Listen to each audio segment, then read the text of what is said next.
Hey everyone, I'm Minister James Moss, and I'm back again with another continuing education. This time we're in the book of Acts. We're in chapter 10, and we're getting deeper into it. We're going to cover verses 9 through 33, which is entitled, Peter Visits Cornelius. All right, so even as Cornelius' messengers were on their way to get Peter, the apostle was having a divine vision of his own. In this vision, 3 times Peter was commanded to kill and eat a number of unclean animals. Of Jewish descent, Peter was both horrified and confused by this strange dream. The meaning of the vision slowly became clear, however, when the messengers arrived and told their story. All right, so here we go, verses 9 through 33.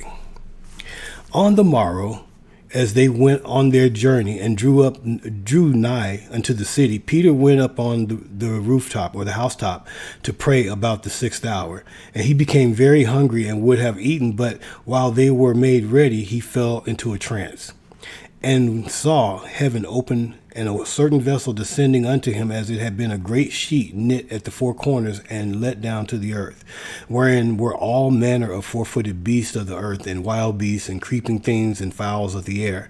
And there came a voice to him, Rise, Peter, kill and eat. But Peter said, Not so, Lord, for I have never eaten anything that is common or unclean.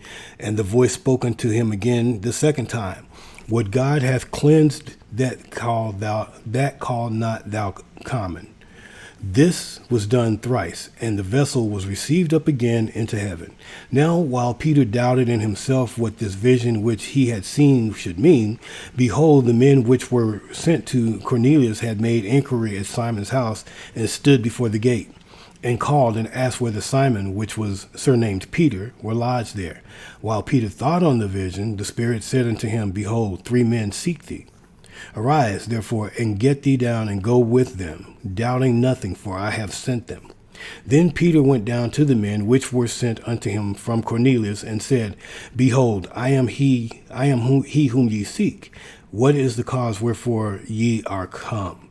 And they said, Cornelius the centurion, a just man, and one that feareth God, and of good report among all the nation of the Jews, was warned from God by a holy angel to send for thee into his house, and to hear words of thee. Then called he them in and lodged them. And on the morrow Peter went away with them, and certain brethren from Joppa accompanied them. And the morrow after they entered into Caesarea, and Cornelius waited for them, and had called together his kinsmen and near friends.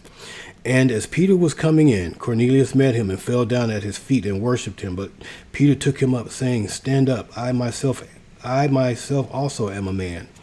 And as he talketh with him, he went in and found many that were come together.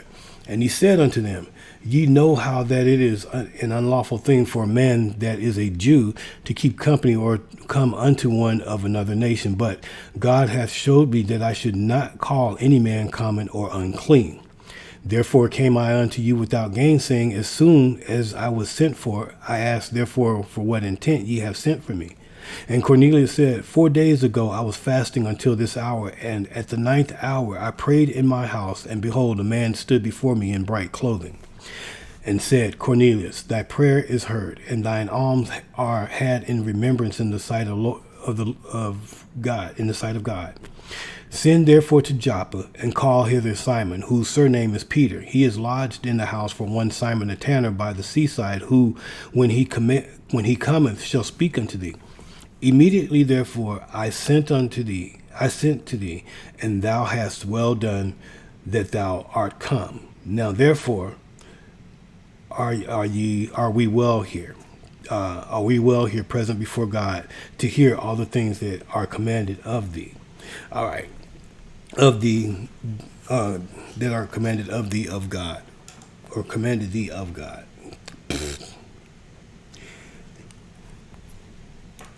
Okay. Now I wanted to make sure I didn't go past my spot, because I was kind of like, okay, wait a minute, I'm getting into this. Okay, but yeah, we're good. We're right. This is where we want to end. All right. Verses 9 and 10. Like Cornelius, Peter prayed daily. Morning and evening were the common times to pray. And evidently Peter made it a habit to pray in the middle of the day as well. This significant opening of the door to the Gentiles was God directed, but note that the two men were devout, God-dependent, regular seekers of God through prayer. It is no coincidence that Peter and Cornelius were both found praying when God revealed more of himself to them. Peter went up to the flat roof to pray. Houses in Bible times usually had flat roofs accessed by an outside staircase. The roof would have given Peter privacy as he prayed. He was hungry and he evidently fell into a trance. Okay, so the roof would have given him privacy, but as he prayed, he was hungry and evidently fell into a trance while he was waiting for lunch to be prepared. During this trance, God spoke to him. Verses 11 through 14, Peter saw something like a large sheet being let down to the earth from heaven. The voice, obviously that of someone in authority, told Peter that he was free to kill and eat the animals, including reptiles and birds. According to Jewish law, these particular foods were forbidden. Peter, always ready to voice his opinion, expressed his conviction not to eat anything forbidden by the Jewish laws. The point of this vision was about to be made clear, was that God was working outside of Israel, beyond Israel, and if Peter was to be a part of what God was doing, he needed to understand that nothing was unclean. Verses 15 and 16, this educating of Peter, as with the educating of most believers, took a little repetition, 3 times in this case. God was revealing something that would be startling to Peter's Jewish mind. God was basically nullifying the Jewish dietary laws, and by analogy, God was preparing Peter to meet an unclean Gentile. Verses 17 through 20, Peter was very perplexed, and his confusion is understandable. For centuries, the dietary restrictions had been in place for devout Jews. As Peter reflected over what the vision meant, his God-sent visitors arrived to provide an opportunity for Peter to apply what the voice from heaven had said. Peter was to go with them without hesitation, for they would take him to see the real meaning behind the vision of the sheet and the animals. Verses 21 and 22, Peter was greeted by 3 men at the door, who introduced the one they represented.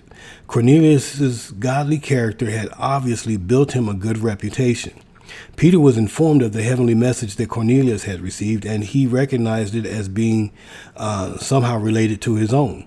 The openness of Cornelius to whatever message Peter would have to say was a beautiful foreshadowing of the coming Gentile openness to the message of the cross. Verses 23 and 24, Peter had been staying at the house of Simon the leather worker. Peter continued to remove barriers. Not only was he staying in a place that his prejudices would have previously prohibited, he went a step further by inviting Gentiles into that home to be his guests. This kind of fellowship would have been unacceptable to a strict law. A sheet had been let down from heaven, and Peter's eyes were being opened. Peter was wise to take with him some other believers from Joppa. Some things, particularly changes as radical as Peter suspected were on the horizon, were better observed firsthand rather than explained secondhand. Possibly Peter knew that it was easier for him to accept this new Gentile openness to the gospel because he had been present at the Samaritan Pentecost. If God were truly doing something new, it would be best that other believers could see it as well. The eagerness and expectation of Cornelius was obvious, for he called together his relatives and his close friends, probably many, considering Cornelius' reputation for kindness and piety. Verses 25 through 27. The reaction of Cornelius to Peter's arrival was that of one who felt he was in the presence of a messenger of God. Peter's statement, "I'm a human being like you," was profound. Certainly these words would be spread throughout the Gentile world that the great apostle had equated himself with the Roman centurion. Verses 28 and 29, Peter acknowledged his breaking of Jewish laws to enter this Gentile's home, but he continued and gave the gathered audience the benefit of God's vision of the sheet from heaven. Peter had gotten the message. The vision was not primarily about food. The dietary issues were secondary to the human ones. The vision was from God and was about people, specifically people whom the Jews still considered unclean. Without reserve, Peter stated that God had shown him that he should never think of anyone as impure. verses 30 through 32. Cornelius recounted his experience for the sake of Peter and his gathered guests. Luke recorded it because it is a very important vision, and in each retelling, more details were added or emphasized. This will be repeated again by Peter in the next chapter. Here, Cornelius added to his description of the angelic messenger, saying that he had been wearing dazzling clothes. Cornelius recounted to Peter what the angel had told him. Surely the specifics that had been given to Cornelius about Peter's whereabouts showed how God was behind this meeting. Verse 33, Cornelius stated that those present were in a holy convocation waiting before God, and that their sole purpose was to hear the message the Lord had given Peter. Cornelius had sure, solid confidence that God was about to speak to them through Peter. And on behalf of all those gathered there, he expressed eagerness to hear what God had to say. If ever there was an ideal audience for a preacher or teacher, this was it. All right, and that concludes this portion about Peter basically visiting Cornelius. Basically, it's just his arrival. All right, and I'm sure the next lesson will get more into a little more in depth about what took place during this arrival at Cornelius's house. But always go back, reread, listen to the commentaries again, seek out an understanding from God, and most of all, keep studying. All right, keep studying. God bless you.